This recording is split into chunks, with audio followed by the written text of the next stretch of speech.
नमस्कार मंडळी. जर तुमच्या घरातही इडली उरली असेल आणि तुम्हाला ती सांबारसोबत खायची नसेल किंवा काहीतरी त्याचं डिफरंट असं बनवायचं असेल, तर ही रेसिपी फक्त आणि फक्त तुमच्यासाठीच आहे.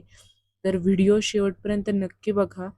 ही रेसिपी खूप खूप खूप छान लागणार आहे आणि तुम्ही एकदा जर ही रेसिपी ट्राय केली ना, तर तुम्ही पुन्हा पुन्हा बनवताल. चला तर मग व्हिडिओला सुरुवात करूया.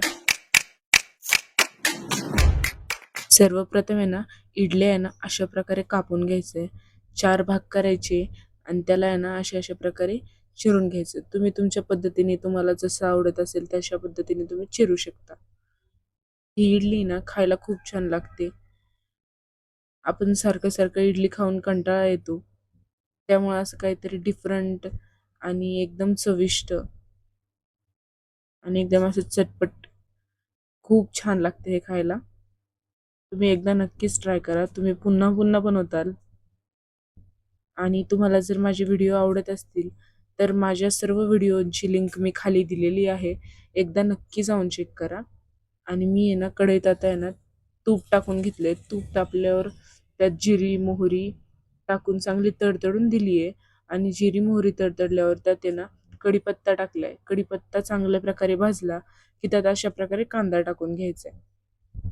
कांदे मी 2 घेतलेले चिरून बारीक आणि ते परतायचे. तुम्ही तुपाच्या ऐवजी तेलसुद्धा यूज करू शकता किंवा बटरसुद्धा यूज करू शकता. ऑप्शनेबल आहे, पण तुपाने खूप छान टेस्ट लागते. त्यामुळे मी तूप यूज करते. थोडंसं तेलसुद्धा टाकू शकता तुम्ही यात. आता आहे ना, हा कांदा परतायचा आहे छानपैकी. अशा प्रकारे लालसर झाला ना कांदा, मग त्यात टोमॅटो टाकून घ्यायचा आहे. टोमॅटो पण चांगला परतत राहायचा आहे. गॅस फुल नाही करायचा आणि गॅस फुल जरी केला तरी परतत राहायचे, थांबायचं नाही कारण खाली पटकन चिटकतो टोमॅटो आणि थोडंसं मीठ टाकायचे जेणेकरून आहे ना टोमॅटो खूप पटकन शिजतो.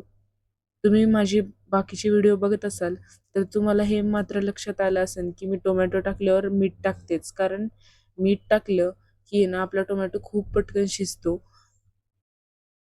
आणि खाताना आहे ना कडक-कडक असा नाही लागत किंवा आंबट नाही लागत. त्यामुळे मी अशा प्रकारे थोडंसं मीठ टाकून घेऊन परतायचे आणि थोडंसं तेलही टाकलंय मी. मी तुम्हाला म्हणलेलं थोडंसं तेल टाकलं तरी सुद्धा चालेल. कारण तूप टाकल्यावरही खूप जास्त धूर येतो. तेल टाकल्यावर तो धूर थोडासा कमी होतो. तरी अशा प्रकारे सगळे मसाले घेतलेत मी. एक मॅगी मसाला, किचन किंग मसाला, लाल तिखट, घरचं लाल तिखट आणि हळद. हे सर्व मसाले घ्यायचे आहेत आणि हे परतायचे टाकून मस्तपैकी. अशा प्रकारे तुम्ही बघूच शकता. परतत राहायचं ह्याला. गॅस बारीकच ठेवलेला आहे मी. तरीसुद्धा तुम्ही बघू शकता किती पटापटा खाली चिटकतंय कढईला मसाला आपला. आता ह्यात इडली टाकून घ्यायची आहे. इडली आहे ना खूप सुकी-सुकी वाटते ही. पण आधी परतून घेऊया आणि मग त्यात थोडंसं पाणी टाकायचं. आधी अशा प्रकारे छान परतत राहायचे. एक 2 ते 3 मिनिट चांगलं परतत राहायचं ह्याला. गॅस बारीकच ठेवायचा आहे. फुल केला तरीही चालेल. पण फुल केल्यावर आहे ना इडली आपली पटकन जळेल. आता ह्यात कोथिंबीर टाकून घ्यायची आहे आणि परतत राहायचे. जर तुम्हालाही माझे व्हिडिओज किंवा रेसिपीज आवडत असतील, तर माझ्या चॅनलला सबस्क्राईब आणि व्हिडिओला लाईक नक्कीच करा. अशाच नवीन-नवीन रेसिपीज मी घेऊन येत राहील. बाकीच्या माझ्या सर्व रेसिपींची लिंक मी खाली डिस्क्रिप्शनमध्ये दिलेली आहे. तुम्ही एकदा जाऊन नक्की चेक करा. आता ह्या इडलीमध्ये ना पाणी टाकून घ्यायचे. ऑप्शनेबल आहे पाणी, नाही टाकलं तरीसुद्धा चालेल. पण पाणी टाकल्यावर आहे ना आपली इडली आहे ना मसाला छान प्रकारे शोषून घेते आणि आहे ना अजून खुलते इडली. जेणेकरून चव अजून छान लागते त्याची. अशा प्रकारे 1 ते 2 मिनिट ठेवायचं आहे गॅसवर इडली आपली. तुम्ही बघू शकता किती छान वाफाळलेली आहे आपली इडली.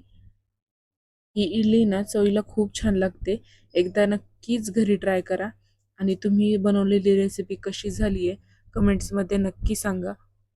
आणि अशाच नवीन-नवीन रेसिपीजसाठी धनश्री रेसिपीला यूट्यूबवर सबस्क्राईब आणि Instagramवर फॉलो नक्की करा. धन्यवाद.